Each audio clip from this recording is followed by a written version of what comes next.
સુરત મહાનગરપાલિકાની ચૂંટણીમાં ward number 18ના કોંગ્રેસના ઉમેદવારે ફોર્મ પાછું ખેંચતા હડકંપ મચી ગયો.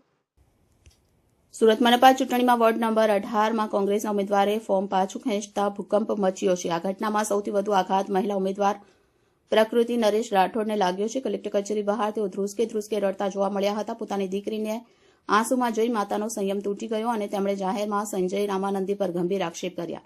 માતાએ આક્રોશ સાથે કહ્યું, આજે એણે મારી પોરીનું માન ન રાખ્યું. લોકસભા ચૂંટણી વખતે મેં એની ઇજ્જત રાખેલી, એના માટે દેવદેરા કરી હું મરી ગઈ, પણ આજે એણે જ મારી દીકરી અને દીકરાને રડાવ્યા છે. તેમણે સોદાબાજીના આક્ષેપ કરતા કહ્યું, પૈસાવાળાઓના કારણે આ ખેલ રમાયો છે.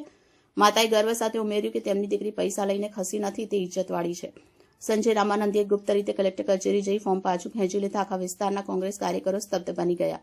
આ વિશ્વાસઘાત બાદ વોર્ડમાં અન્ય ઉમેદવારોની સ્થિતિ પણ કફોડી બની છે. માતાના વિડીયો સોશિયલ મીડિયા પર વાયુવેગે વાયરલ થઈ રહ્યા છે. તો આજે આને મારી પોરીનું નહીં રાખ્યું, એને આજે મારા પોરાને ને મારી પોરીને રોડાવી એટલે કેવા હું માંગે. મેં આજે એની ઇજ્જત કેટલી કરેલી હતી તને ખબર છે? ન ચૂંટણી વખતે મેં ઇજ્જત આજે એની રાખી, પણ આજે આને મારું નહીં રાખ્યું. એને મેં એના દેવ ડેરા કરીને મેં એની મરી ગઈ. મેં એને બરાબર. તો આજે મારી પોરી, આજે એન્ટા પૈસા વાળા છે, મારી પોરી વગર પૈસાની છે.